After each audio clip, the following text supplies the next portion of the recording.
Professor, I'm going to ask Camilla to ask you to take the oath.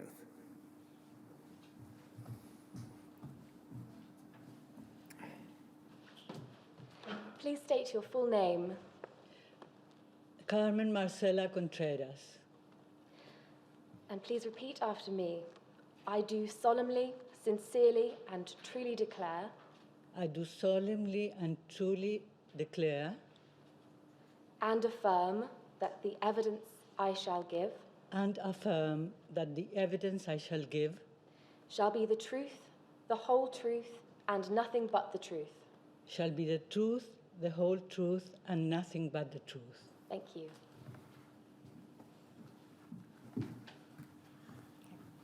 Professor Contreras, I'm just going to ask you to tell us very briefly an overview of your career. You qualified as a doctor in Chile, I think, and then you came to the UK and you took up a post at the North London Blood Transfusion Centre in 1974 as a senior scientific officer. Would you mind answering yes or no rather than Yes. nodding, because the transcript doesn't pick it up? Yes. But briefly, what did that role entail? After having been at the Medical Research Council and at the Royal Postgraduate Medical School, I trained in red cell immunohematology. So I was in charge of a small reference laboratory and also of education in blood grouping, I would say, blood grouping and antibody screening for patients, advising the staff of the center on those issues and doing research. And you stayed in that role until May 1976. Then you became a medical assistant in blood transfusion, again at the North London Transfusion Centre. What was the nature of that role?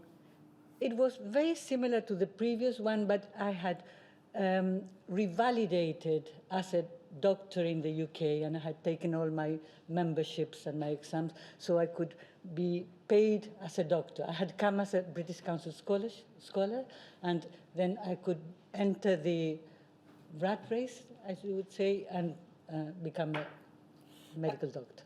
You were in that role until the middle of 1978. And then from July 1978 to February 1980, you were a senior registrar in haematology at St Mary's Hospital and at Northwick Park Hospital. Broadly, what did that role entail? It was mostly to do with hematological patients, but I think I was appointed because of my interest in immunohematology and hemolytic disease of the newborn. So I spent a large time of my time doing clinical and research work on what they call rhesus, hemolytic disease of the newborn, the Rh-negative mothers who have Rh-positive children and are incompatible, so doing exchange transfusions for babies, etc. And then in March 1980, you returned to the North London Regional Transfusion Centre as Deputy Director and Consultant in Blood Transfusion. Is that right? Yes. And you were in that post until February 1984. And then in February 1984, you became the Medical Director at the North London Regional Transfusion Centre. Yes, I did. Had your predecessor, your immediate predecessor, been Dr. Tom Davies? Yes. You stayed in that post until November 1995, is that right? As direct. No. As Medical Director of the Regional Transfusion Centre? Yes, until 1995. And then you became Executive Director of the London and South East Zone, which gave you a degree of responsibility not just for the North London Regional Transfusion Centre, which I think by then had moved to Colindale, but No. also for the Cambridge, Brentwood and Tooting centres, is that right? Yes. And you were working at that point then for the relatively newly established National Blood Authority? Yes. You stayed in that post until August 1999, I think, and then from August 1999 to February 2007, you were the National Director of Diagnostics Development and Research at NHSBT. Yes. And you were also took up a position as Professor in Transfusion Medicine at the Royal Free and UCH between 1998 and 2008. Yes. We'll obviously come back to some of those positions of responsibility in more detail. You've sat on multiple committees and working groups during your career. I'm not going to ask you to go through them. You've listed them in your statement. And we'll look at some of those of most direct relevance to the inquiry in due course. But you're also the author of multiple papers and the co-author of the textbook Blood Transfusion in Clinical Medicine. Yes. I understand from your statement, Professor Contreras, that you've not previously been asked to give evidence to any public inquiry looking into matters relating to infected blood. Yes, that's it. And you also say in your statement you haven't been involved in any litigation relating to transmission of infections through blood or blood products, but you did give evidence in criminal proceedings against the chief MLSO, who was charged with offences relating to the theft of plasma, alongside Dr. Mark Patterson of the National Heart Hospital in the 80s. Yes. So that's your only involvement in litigation? Yes. So I'm going to ask you now to tell us a bit about the Regional Transfusion Centre itself, the North London Centre. When you took up your post there in 1980, it was located in Edgware, is that right? Yes. And you've said in your statement that it wasn't fit for purpose. Ultimately, there was a move to a new centre in Colindale, but that wasn't until the end of the 1980s. In what sense was it not fit for purpose? Well, it wasn't built for purpose, so it was really a collection of rooms with not really clean rooms as are necessary in a blood centre. We were very cramped, very crowded, and it was leaking, the pipes weren't working very well. It was a real disaster zone. If we look at your witness statement, please, at WITN 5711001, and if we can go to page 18, please, Shomik.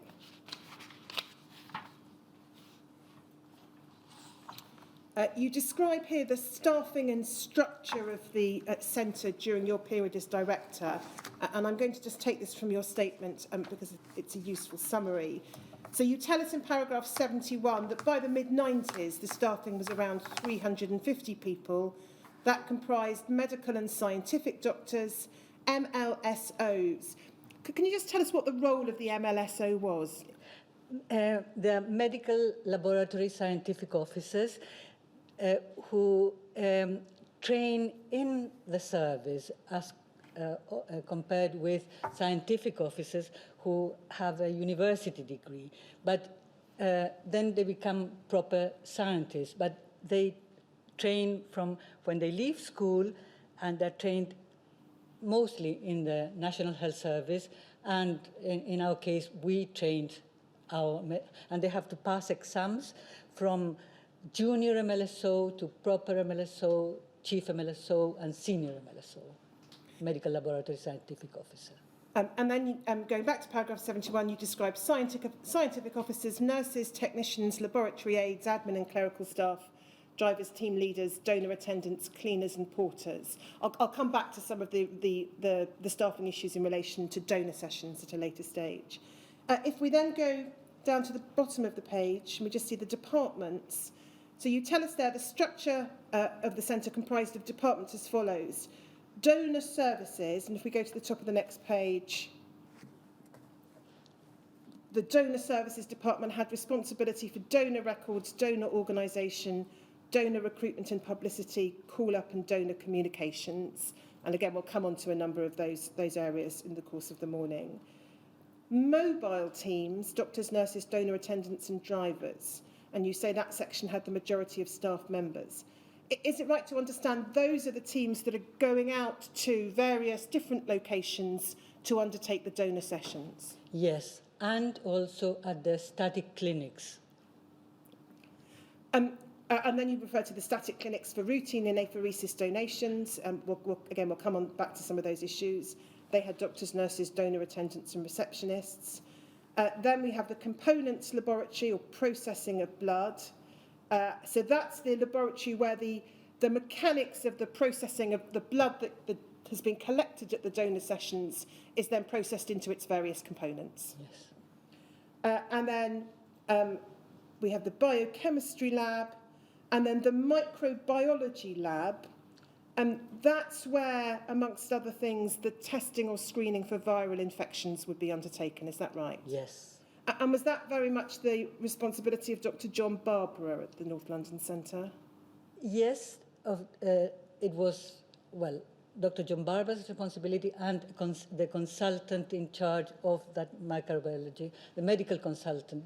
Dr. John Barbara was a senior scientific officer, and there was also a medical consultant who usually, most times, was Dr. Hewitt.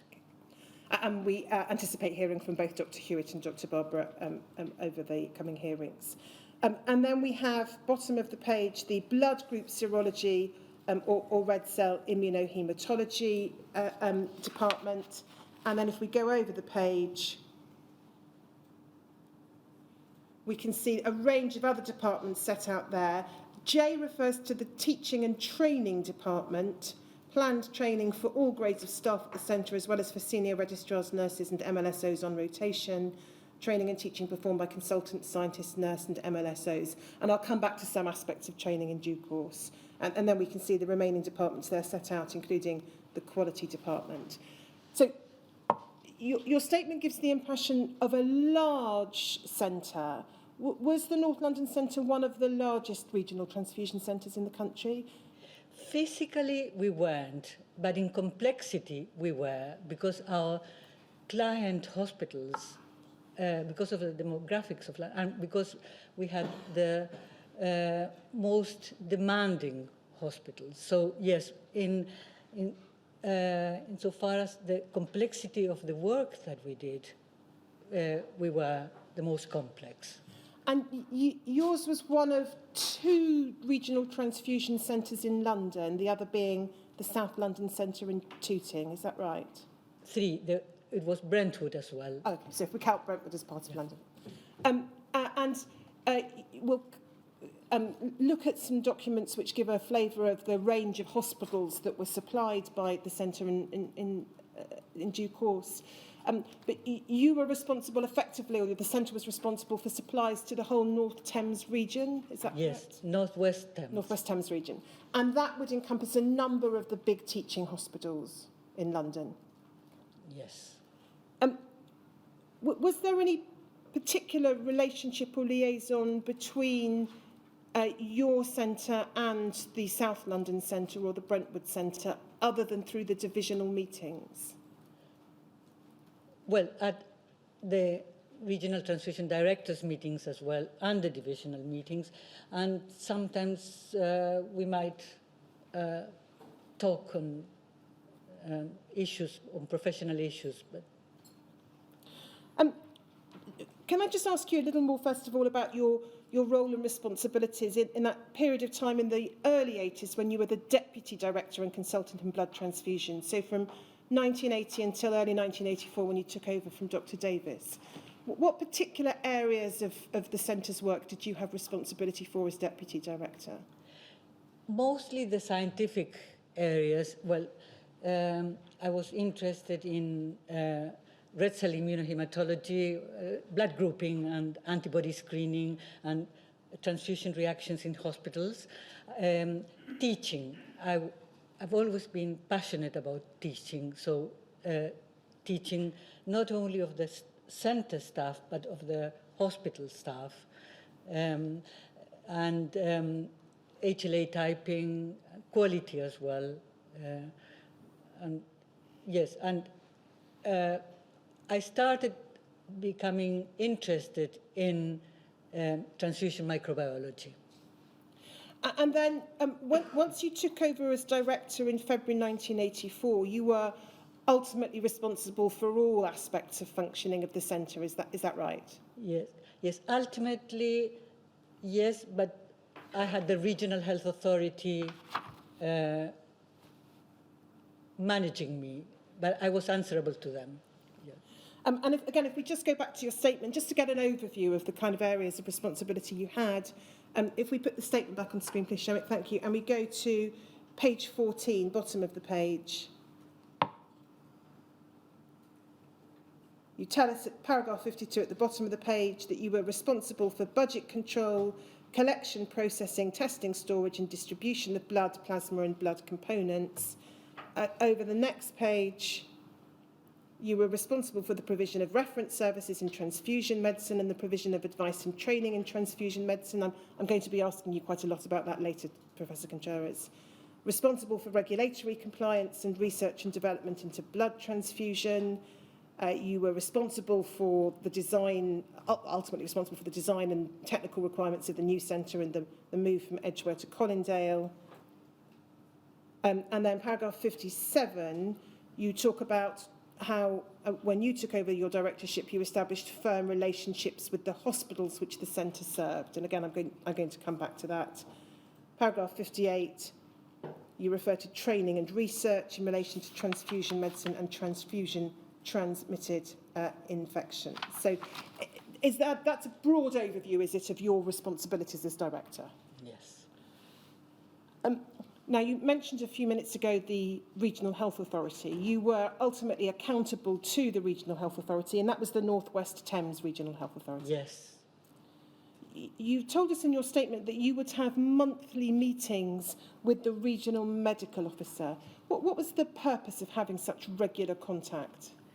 It was to update them on the progress or any progress of the centre, any problems we might have, so that they were the holders of the purse. So, any advice I could have about any developments that might be happening in the hospitals we serve, because the regional medical officer always knew in advance if there was going to be more cardiac surgery in a hospital or if they were going to introduce bone marrow transplantation in a hospital. So it was a two-way communication, and yes. You described in your statement in terms of funding that, broadly speaking, the centre was adequately funded. Is that right? Yes. We can take the statement down. Thank you, Sharon. Now, just want you to help us understand a little about the organisation of what was notionally called the National Blood Transfusion Service in the 70s and 1980s, but was something that you described in your statement as a feudal system where we had autonomy over our own regions. In your own words, Professor Contreras, how did the National Blood Transfusion Service operate and the individual regional transfusion centres operate? Well, as I said, we were quite autonomous in the way we dealt with our donors, in the way we dealt with our hospitals, and in the way we dealt with our regions. I was very lucky to have this constant contact with my regional health authority. And we met at regional transfusion directors meetings, but it was in a very loose way. And yes, we agreed on some national policies like donor selection criteria, and later on with the management information system. But we were really managing our own centres, and that could be seen by the collection rates of different centres per thousand population. You know, the number of collections, the number of activities that we did. You know, not every centre had tissue typing developed, and not every centre had a tissue bank or a cord blood bank. So we were very dependent on the interest of regional health authorities to develop the services, and on having the adequate senior staff to relate to our hospitals. And you've described in your statement, can we go back to the statement, Shamik, page 56 and 57,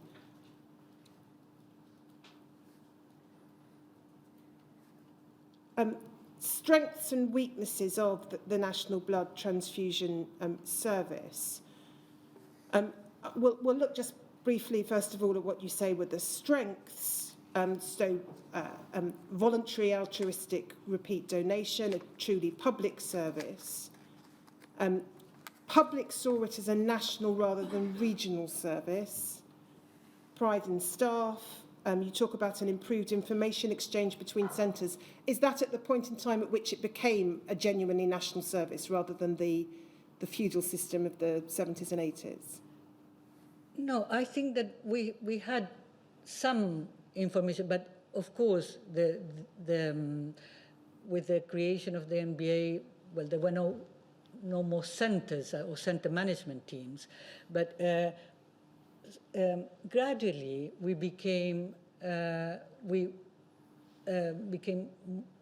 exchanged more information, and with the creation of divisions as well, we tried to exchange more information between us. And indeed, I think that's probably the point picked up at subparagraph H at the bottom of the screen. There was increased exchange of information at the RTD meetings. You've then referred to the creation of the management information system. I'll come back to that at a later stage, Professor Contreras. If we go over the page to paragraph 227, you've then identified a number of weaknesses of the way in which the service was structured prior to the creation of the National Blood Authority. So just so that we understand it, when you say it in paragraph 227A was a non-executive body with no real powers other than the power of persuasion, are you talking there about the period of time where there was the National Directorate? Yes. And its relationship with all the individual regional transfusion centres. And then you point out the regional transfusion centres had different levels of funding and involvement by their respective regional health authorities. There were different IT systems in place, idiosyncratic to each centre. You then observed that in terms of Dr. Gunston's role as National Director, once the National Directorate was established, he had no executive power, he could only advise and persuade. Some regional transfusion centres had severe structural deficits.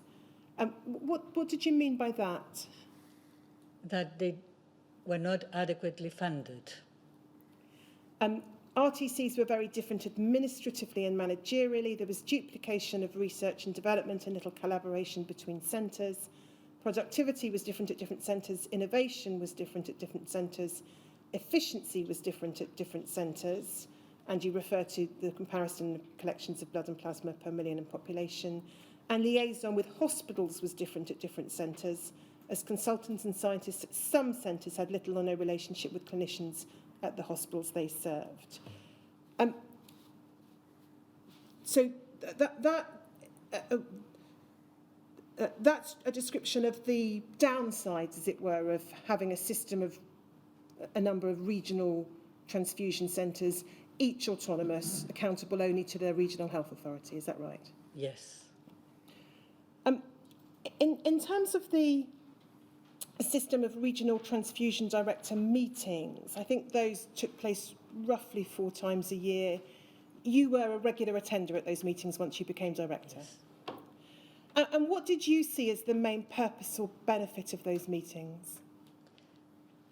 Exchange of information between centres and agreeing some national issues like donor selection or introduction of testing or screening, progress in mostly in production, and also exchanging information about plasma procurement and all those issues. We hardly ever discussed what I call what's called transfusion medicine, you know. And I'll want to come at a later stage to your own views about the importance of transfusion medicine and the attempts that were made by you and your colleagues at the centre to shape policy and practice in that regard. But why do you think that wasn't a significant feature of the discussions amongst regional transfusion directors? I think that's I'm speculating for them. it was because they were mostly concerned about collecting enough blood and collecting enough plasma for BBL and issuing the different components. So I would say that some centers were so concentrated on the collection that they had very little contact with the hospitals. Now, we know that the last Regional Transfusion Director meeting took place in January 1989. If we just look at the formal minutes, first of all, of that meeting. Shomik, it's NHBT 00-18188, please.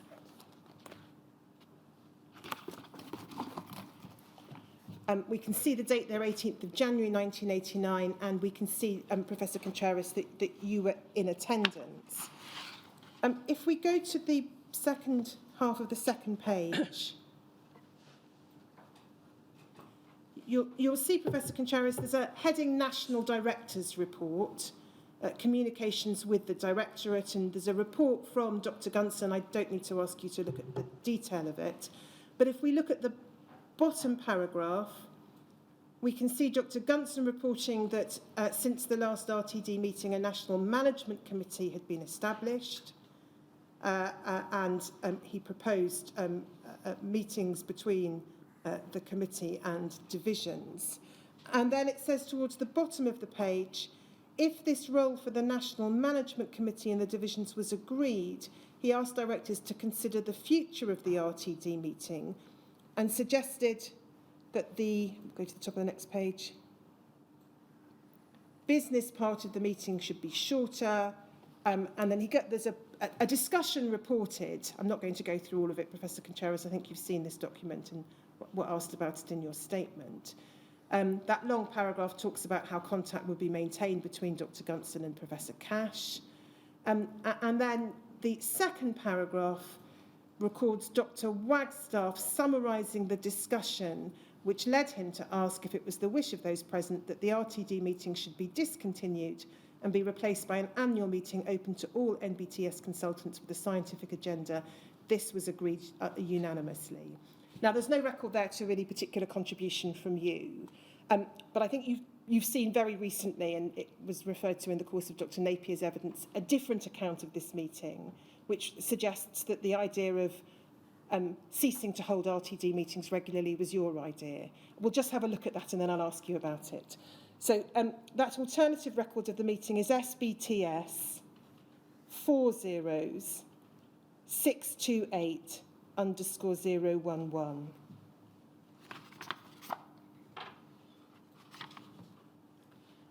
And so you'll see at the top of the page it says 210th English Regional Transfusion Directors Meeting, 18th of January 1989. I'm afraid I don't know who the author of this document is, Professor Contreras, but it's somebody's account of attendance at the meeting. And if we go to page 3, we can see halfway down the page a handwritten heading, Future of RTD Meetings. And what this says is, at this point, Dr. Wagstaff and Dr. Contreras joined the meeting. Dr. Wagstaff took the chair and Dr. Contreras was invited to give her views on the future of RTD meetings as this had been discussed in her division. And then the next sentence says, she proposed that the RTD meetings be abolished. There's then various points set out. I'm not going to go through the detail of them all. If we can just go back to the whole page, thank you. At the bottom of the page, the last sentence asserts there was no discussion of the advantages and disadvantages of dissolving the RTD meetings. And then over the page, we have the author's comment or reflection on this decision, with the last paragraph under that heading, which has been underlined, saying none of this discussion took place. These are my personal views. And in the midst of a slightly nonplussed silence, Dr. Wagstaff concluded that the 210th was to be the last RTD meeting in its present form. So a slightly different account there of the discussions that took place. Can you recall whether this was something that was your idea, to stop holding these regular RTD meetings? Well, as it's stated in the RTD minutes in the proper. I think this was written by one of my Scottish colleagues because they had an interest, of course, in the English and Wales blood transfusion service. If you look at the minute of the original meeting minutes, Dr. Ganson, it was who suggested this was a fait accompli. He said nobody consulted us about the existence of the National Management Committee. Dr. Ganson came to the meeting to inform us that it had been formed. And he was the one who suggested that we should continue meeting as divisions. So if I said something, I must have agreed with him. There was no point of having a National Management Committee, divisional meetings, and regional meetings. We were very busy. And transfusion directors meetings took 2 days. We had to travel around the world, around the country, sorry, and stay overnight, because usually they took half an afternoon and a morning. So it was to decide very little. It could have been done by letter or by fax. And we had the divisional meetings and the National Management Committee meetings. So I didn't see any point of having this, I called it sometimes a club, continuing to meet. In terms of the divisional meetings, the North London Regional Transfusion Centre fell within, I think, what was called the Eastern Division. And your meetings were, is this right, with your colleagues in Brentwood, Tooting and Cambridge? Yes. And is it right to understand that you would essentially, at least until the Regional Transfusion Director meetings were abolished, you would essentially pick up at a divisional level the kind of topics that were being discussed at the Regional Transfusion Director meetings, but approaching them from your divisional perspective? Yes.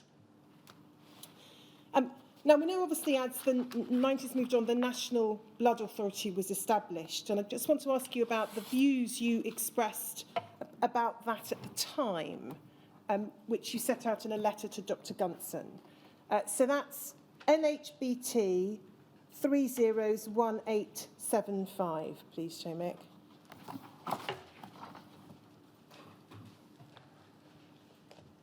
So this is a letter, the 19th of July 1990, from you to Dr. Gunson, headed Proposal to the Department of Health for a nationally managed blood transfusion service in England and Wales.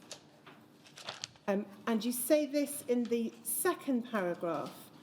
Although in principle I am in favour of the concept of a national blood transfusion service that should include regional transfusion centres and the CBLA, in the current NHS climate, I'm against a nationally managed blood transfusion service. I've discussed your paper with my colleagues at NLBTC, that's the North London Blood Transfusion Centre, and they all, except for Branko, agree with the contents of this reply.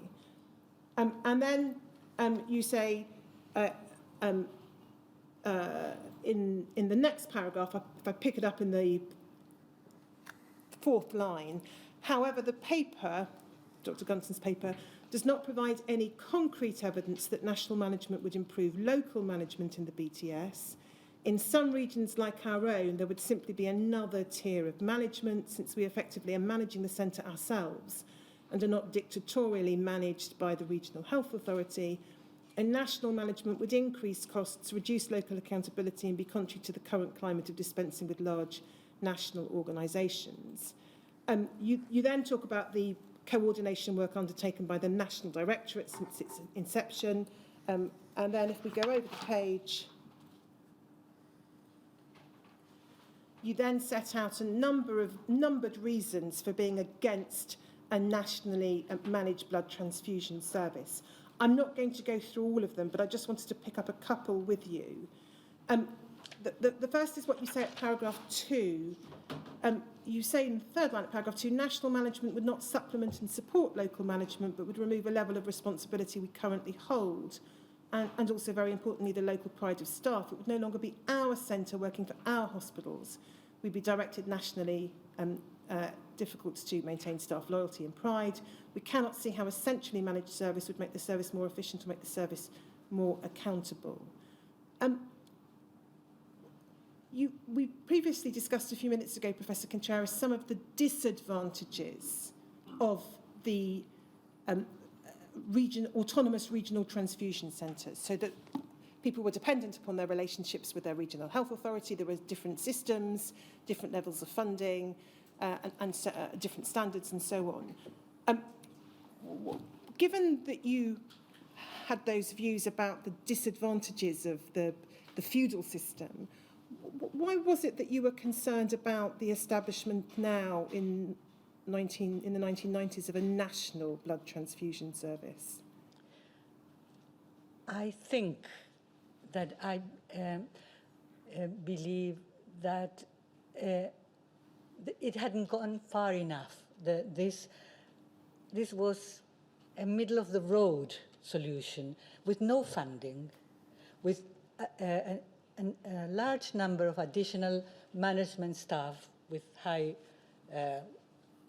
quite costly, but with nothing, not talking about reduction in the number of centers, performance indicators, costing, and he didn't say where the funding would come. We were all short of cash to run the services. So it was, I've always been of the idea of a truly national blood service and truly well-managed national blood service, as was proven later on. But this was a middle-of-the-road idea, very badly conceived, and with some stuff that I don't know where he would have got it from, because he had asked for something similar a couple of years earlier, and after I think it was Ernst & Young report, and the Department of Health did not give him the funding. And now he didn't have any funding and wanted to start this national management without, he didn't give us a good basis for it. And if we just go to the next page, there was one other of the numbered reasons I just wanted to highlight, which is paragraph 10. You expressed the concern that uniformity would drag you down to the lowest common denominator rather than raise standards generally. So it would just be an extra tier of national management rather than a fundamental reorganisation of the service. Yes.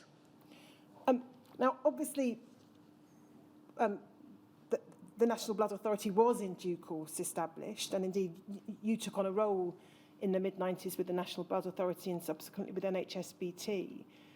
Looking back now, do you consider the establishment of a national service in the 1990s was the right course? Yes, I do consider that.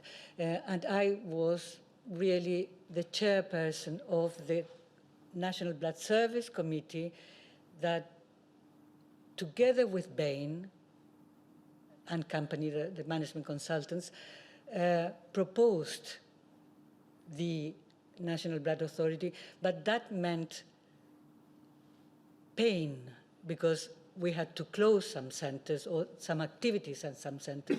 We had to abolish regional transfusion directors, all those management teams. So we had to be cost effective. And I really believe that that was the way to go. I think that nowadays there are 2 or 3 testing centers for the whole country. We had 15 before. And so there wasn't a need for 15, to repeat 15 times all the things we did. If we just look at your statement, Professor Contreras, so Shomik, if we can have back WITN 5711001 and go to page 32. You'll see towards the bottom of the page, in this part of your statement, you were commenting upon your letter to Dr. Gunson, the letter we've just looked at. If we can just go to the next page, please, and look at paragraph 131. you said there that you felt there was a lot of inequality between the different blood centres at the time with respect to performance, how and to what extent they were funded and managed, and their relationship with their hospitals and patients. And then you observed that the proposal being put forward by Dr. Gunson didn't address properly, in your view, how that inequality would be addressed. Could I ask you just to elaborate upon the particular respects in which you felt there was inequality between the different centres? How did that inequality manifest itself in the 80s and early 90s? In funding.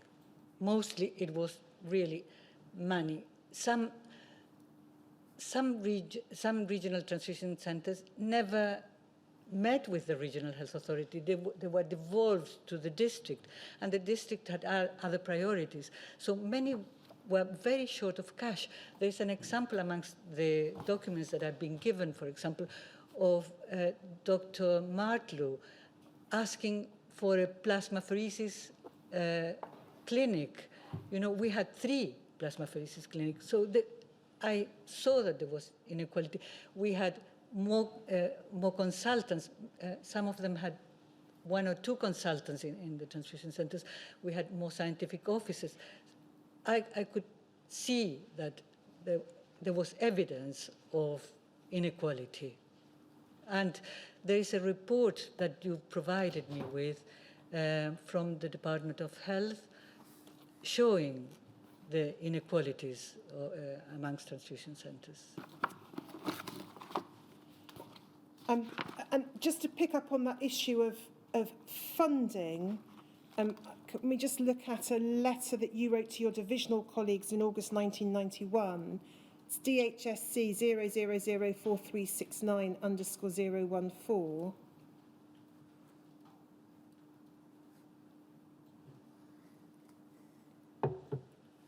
I'm not going to go through it in particular detail, and you're talking, amongst other things, about the relationships with BPL and issues in relation to that. But if we just look at the last few lines on this page, you say that, in my opinion, the problem of the NBTS was one of underfunding and of subsidy of BPL. I stated that if we wanted a properly organised national blood transfusion service, the Department of Health would have to pay for it. And then if we go over the page, you say, the end of the first line, I insisted that many RTCs were underfunded and that a great deal of capital was needed for premises and equipment. There's then a discussion about a number of specific points I don't need to I'll trouble you with. And then if we look at the last paragraph of the letter, you say, my personal opinion is that the idea of an NBA was sold to the Department of Health on the basis of savings and cost improvement. The present government and the new NHS are not in favour of centralisation, hence the only incentive for advocating a national blood authority is cost savings. Sad to see the department will allow such a short time for consultation about the future of the National Blood Transfusion Service. So it's, I think, right to understand that at the time you were expressing, I think on a number of occasions quite vociferously, your concerns about the underfunding of the service. Yes. And did that change or improve once the National Blood Authority was established? Did it become a better funded service in your view? Well, at least in my zone, we broke even, and we were able to improve. For example, we were able to establish 2 additional mobile teams in Ipswich, and I can't remember the other place. And we reduced. We didn't have management team, regional transfusion directors, we had only 1 management team. So we could, yes, the service improved. Looking at it now with the benefit of having worked both in the previous system for a number of years as a regional transfusion director and then having worked for the National Blood Authority and for NHSBT, is it your view that there should have been an establishment of a properly funded national blood transfusion service much earlier than there was? Yes. Can I then just ask you broadly about relationships with the Department of Health? We'll come on to some specific interactions with the Department of Health as we look at particular issues. But as director in the 1980s through into the mid-1990s and the establishment of the NBA, to what extent did you have regular dealings with the Department of Health? Well, there was always a representative of the Department of Health at our regional transfusion directors meetings. And, you know, in some of the other committees that I took part in, they were all, many of them were established by the Department of Health. So there was always a deputy medical officer or a medic from the department. So those were the relationships we had. But it was, as regional centers, we had a much closer relationship with our regional health authority, the chairman, the medical officer, the treasurer. And in terms of the individuals at the Department of Health with whom you had dealings, again, I'm thinking very much of the 1980s through to around 1995, through attendance at regional transfusion director meetings and the like. Who were the main individuals at the Department of Health who would attend meetings or with whom you might have dealings? Well, for a time, we had dealings with Dr. Diana Walford, Dr. Hilary Pickles, Dr. Alison Smithis. Very occasionally, I had Ken Kalman visiting the center because he wanted to know what, but it was mostly those, as far as I can remember, and also Roger Moore, who then became Dr. Ganson's deputy, but at the time he was at the Department of Health. And Tom Kelly, who did a study, the management study, and I can't remember who else. In terms then of the chief medical officer or deputy chief medical officers, you've referred to Ken Coleman, and he became chief medical officer. I can't remember off the top of my head the date, but in the 90s, I think the early 90s. Prior to that, do you recall having any interactions directly with his predecessor, who would have been Donald Aitchison? Very little. And in terms of deputy chief medical officers, can you recall any particular dealings between the regional transfusion centres or the National Blood Transfusion Service and any deputy chief medical officers? Dr. Harris or Dr. Metters? With Dr. Harris, I remember writing to Dr. Harris. I can't remember what about, but I remember yes, with Dr. Harris and Dr. Jeremy Metters. If we then move on to some of the work of the North London Regional Transfusion Centre, I'm going to start by asking you to look at a document authored by Dr. Gunson. It's at DHSC 0001677.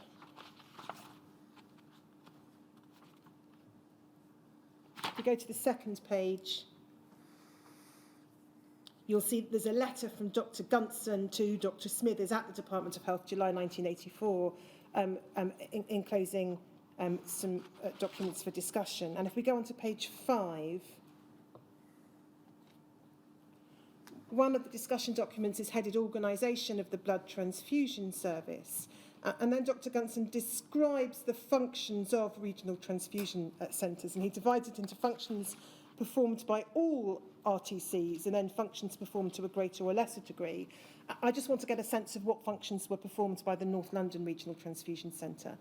So would it be right to understand that the North London Centre performed all the functions we see listed on this page: recruitment of blood donors, collection of units of whole blood, preparation of blood labile products, harvesting of plasma for fractionation at BPL, collection of hyperimmune-specific antibody plasma for the preparation of specific immunoglobulins.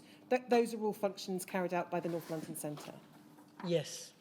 And then if we go over the page, top of the page, we see 3 further functions. a collection of high-titer blood group antibody plasma for the preparation of blood grouping reagents at BGRL, blood grouping, antibody testing and disease screening on collected blood, storage under appropriate conditions and issuing of blood and blood products to district hospitals within the region. Again, are those all functions that the North London Centre undertakes? Yes. And then if we look at Dr. Gunson's description of functions performed to a greater or lesser degree in regional transfusion centres, and if we bear in mind this is as at 1984, and it's the point in time at which you became director. So if we think of 1984, antenatal blood group serology, was that done at North London? Yes. Quantitation of blood group antibodies by automated techniques? Yes. Cross-matching? Yes. Acting as a regional reference centre for hospitals in case of transfusion problems? Yes.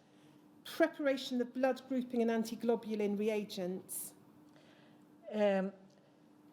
Not antiglobulin reagents, but blood grouping reagents, yes. Histocompatibility testing for the purposes there set out? Yes. And next page, screening of donor blood for antibodies to specific diseases? Yes. Provision of an immunology service for the diagnosis of conditions such as immunoglobulin abnormalities and complement abnormalities? No. Therapeutic plasmapheresis? Yes, but at hospitals. And then cytopheresis for platelets and granulocytes? Yes. And screening of donor bloods for rare cell antigens? Yes.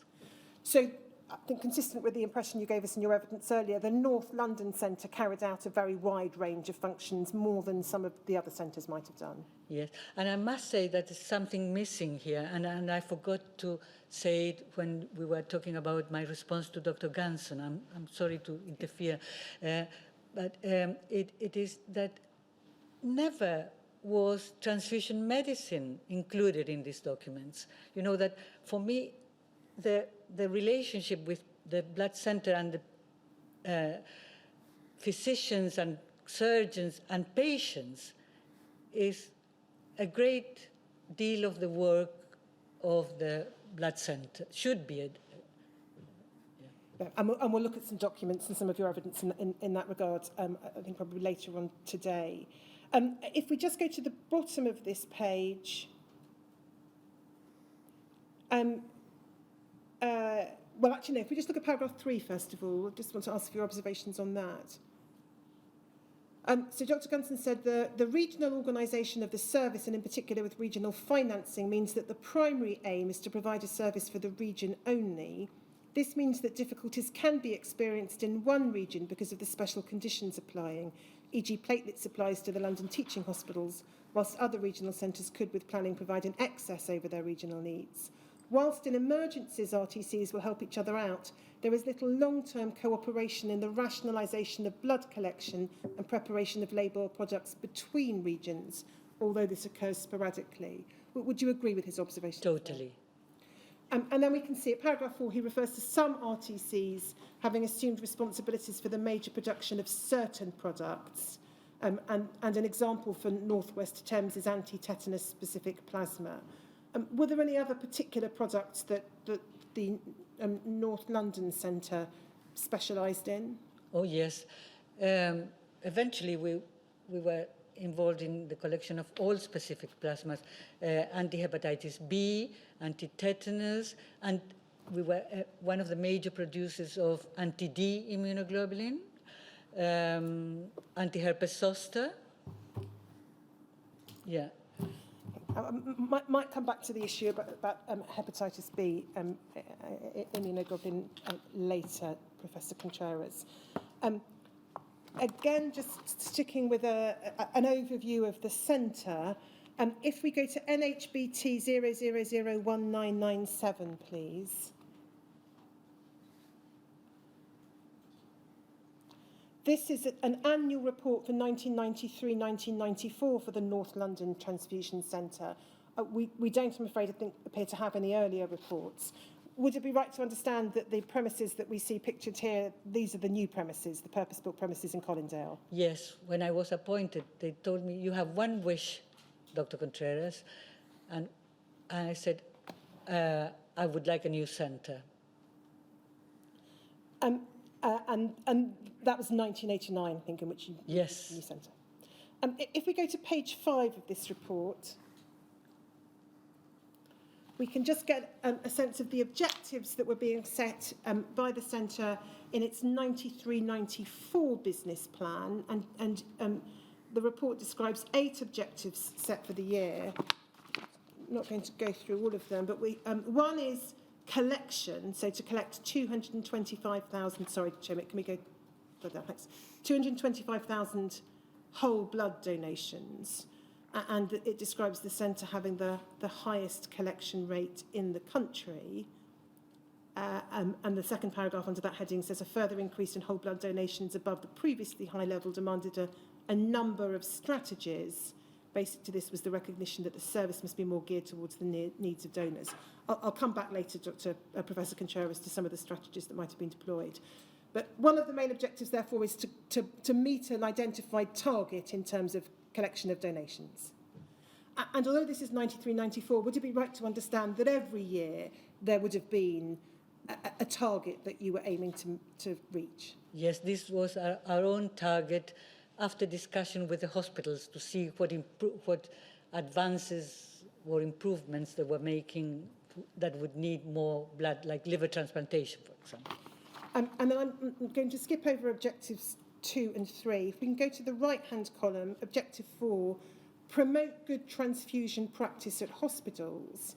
And you've made reference there to hospital transfusion committees. Again, we'll come back to this in much more detail. But this is something you're identifying in 93-94, the importance of promoting good transfusion practice at hospitals. Had that been something that was a feature of the work of the centre at an earlier stage? Since 1984. Then fifth objective is improve cost effectiveness and efficiency. I don't think we probably need to look further at that. And then if we go to page 7,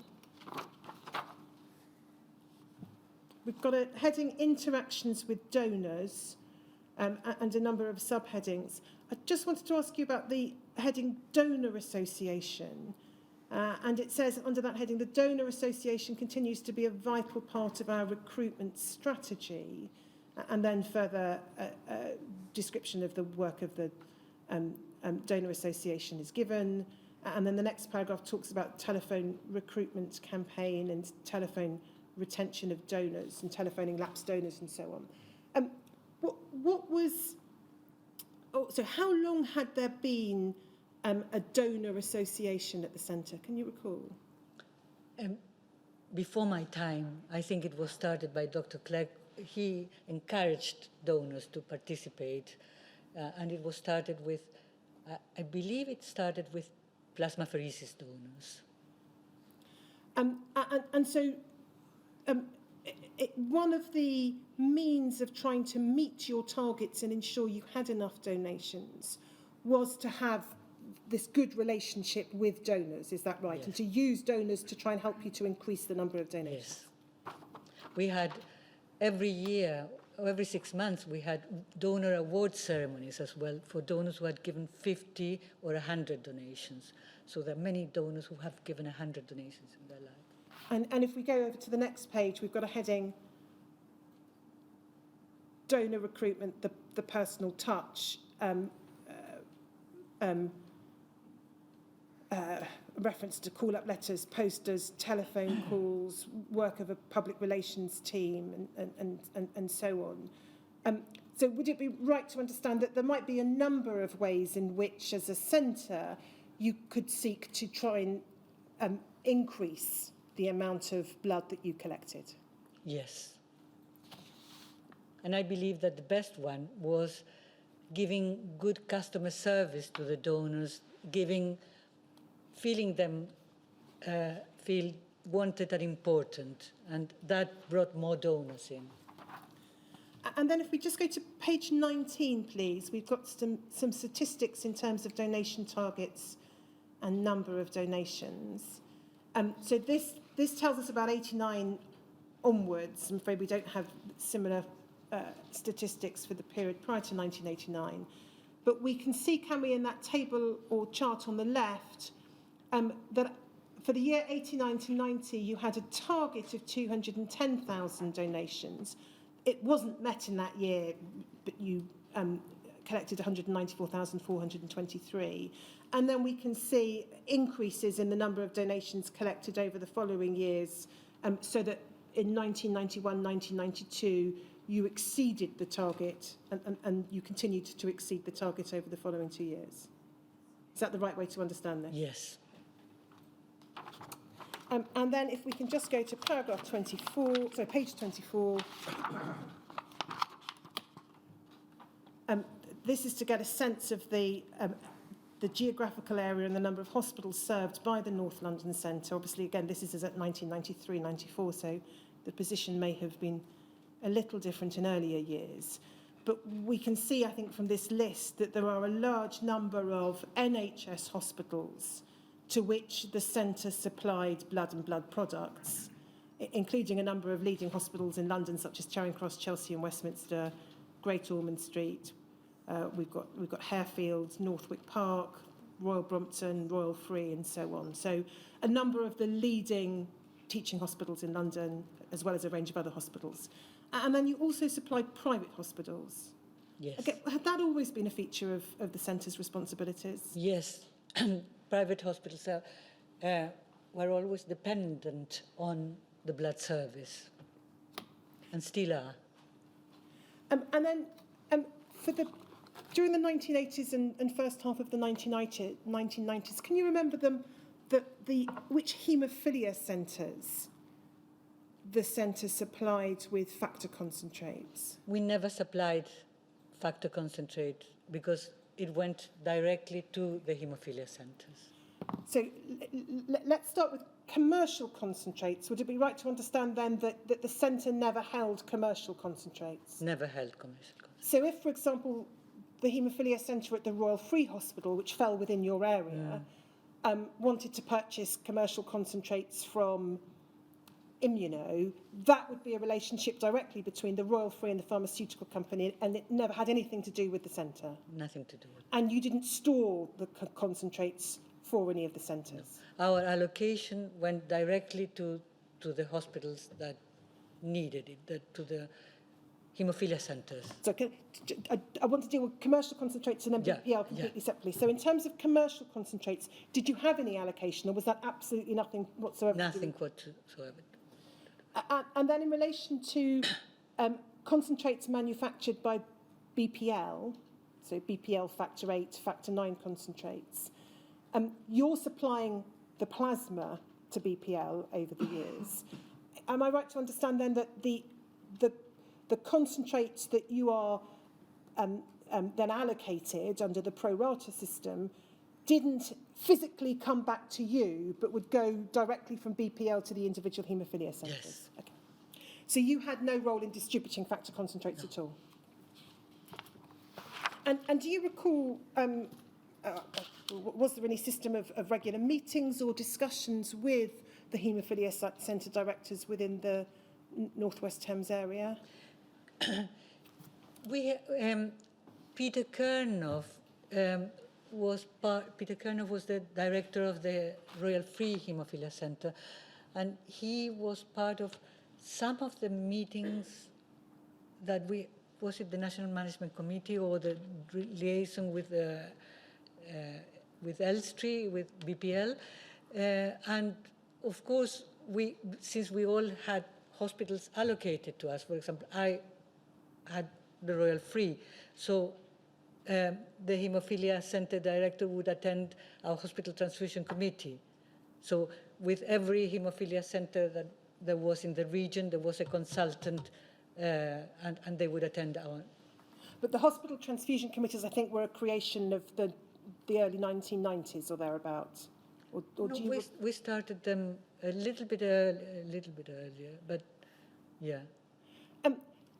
If we leave aside then haemophilia centres and supply of factor concentrates, what was the system for hospital blood banks to obtain products from you? So if a hospital wanted to get a quantity of whole blood or red cell concentrates or some other blood product or component that was processed at the centre, how would that be done?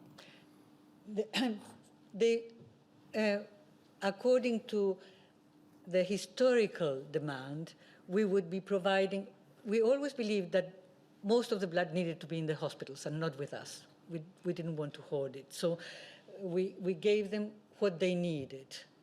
And we gave them the big users had deliveries once or twice or even 3 times a day. And that was according to their plans, and they would send us their demands on the week before or sometimes the day before. So we supplied them with their needs whenever we could, but sometimes we couldn't meet all the needs for their stocks. So were there hospitals where you would know that on a daily basis they were bound to need a certain amount of something, and so there'd be a regular system? Yes. And then the hospital blood banks would then also be contacting the centre to say, we need X, Y, and Z today, tomorrow, this week? Yes. Then just come on to questions of regulation of the work of regional transfusion centres and systems of inspection or auditing. If we go back to your witness statement, Professor Contreras, so CHOMIC WITN 5711001, and we go to, I think, page 29. Yes. You say in paragraphs 113 and 114 of your statement that the centre was regularly inspected, and you refer to inspections by the Medicines Inspectorate with power to close a centre for non-compliance, and then a range of other forms of regulation, including external audits from other regional transfusion centres. And then if we go to the bottom of the page, paragraph 114, you say regulation of the blood services and BPL really started formally after the removal of Crown immunity in April 1991 and the appointment of the Medicines Control Agency under the Medicines Act as the licensing authority, i.e. blood centres needed a licence from then on, and inspections of transfusion centres were mandatory every 2 years for holding a manufacturer's licence. And then over the page, you describe in paragraph 115 the system prior to that, where you could have inspections by the Medicines Inspectorate, but these were advisory rather than enforceable. And I think we saw with Dr. Napier yesterday or the day before some documents from the late 70s which talked about informal inspections by the Medicines Inspectorate. But, Professor, is it right to understand that, looking at the time you were at the centre, so from 1980 through to 1991, where we had the formal system set up, you were inspected by the Medicines Inspectorate, but they didn't have any power to, for example, close the centre or order or require you to take particular steps? Yeah, well, they would require us they made a report, and then we had to reply to them. We had a time limit to respond to them, making all the improvements that he was requiring or complying with the Orange Guide. And we had to reply to him. And I even asked Mr. Kavanagh, when we were at Edgeworth, to try to close the centre so that we would get a new centre quickly. But he said, I don't have the power to do that. And so in relation to these advisory inspections prior to the system changing in 1991, would that involve, for example, inspection of the centre's systems and processes for record keeping? Yes.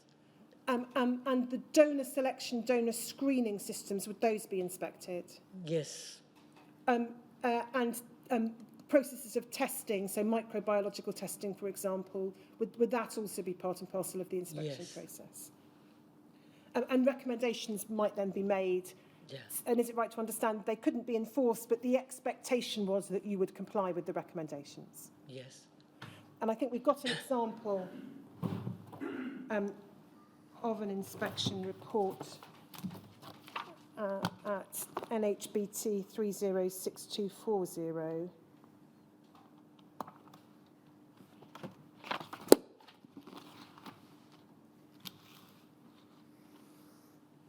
So this is an inspection report of the North London Centre. We can see it's now at Colindale, and the date of the inspection is May 1989. So this is prior to the new regime from 1991 onwards. Date of previous inspection, purpose of visit, it records this is the first inspection of new centre. So it's the first inspection at Colindale, but there had their similar inspections carried out at Edgware. And then we can see recommendations/action, a copy of this report to be sent to the Regional Health Authority for comment and proposed action, follow-up inspection when clean room facilities and procedures corrected, full re-inspection within 2 years. So although there wasn't the power to close the centre, is it right to understand that the ways of trying to ensure that centres complied with recommendations would be the Regional Health Authority would be sent a copy, the inspectors could come back Yes. to see what you'd been doing, and the inspectors would then come back for a full re-inspection on a biannual basis? Yes. And we usually would invite, once we had corrected everything, we would invite them to come and have evidence. And then if we just go back to your witness statement at page 29, so WITN 5711001, page 29, paragraph 113, the third bullet point refers to external audits from other regional transfusion centres. So did that happen in the course of the 1980s, that other centres would undertake audits of your centre? Yes, yes. In the late 80s, I think it was. I can't remember very well, but... Okay. And likewise, did you undertake audits of other centres? Yes. And can you recall which other centres you yourself personally audited? I really can't remember, but I remember going to centres with a couple of members of my management team, with my quality manager and another member of my management team. But I can't remember which centres they were. Sorry, I note the time. I'm going to move on to another topic, so probably a good moment for a morning Yes, break. well, we'll take a break now until 11:45. It allows all those who are watching at home, there'll probably be about 100 or so people doing that, to have a break, have a coffee, and the same for us here. Let me tell you what I say to all witnesses when we come to any break, and it's this. You're giving evidence. One of the rules that you must adhere to is you may not discuss the evidence you have given or anything which you think you may yet be asked about in evidence with anyone, whoever that person is, a friend, family, lawyer, anyone. But you can talk about anything else you like. So I look forward to seeing you at 11:45. Thank you. Thank you.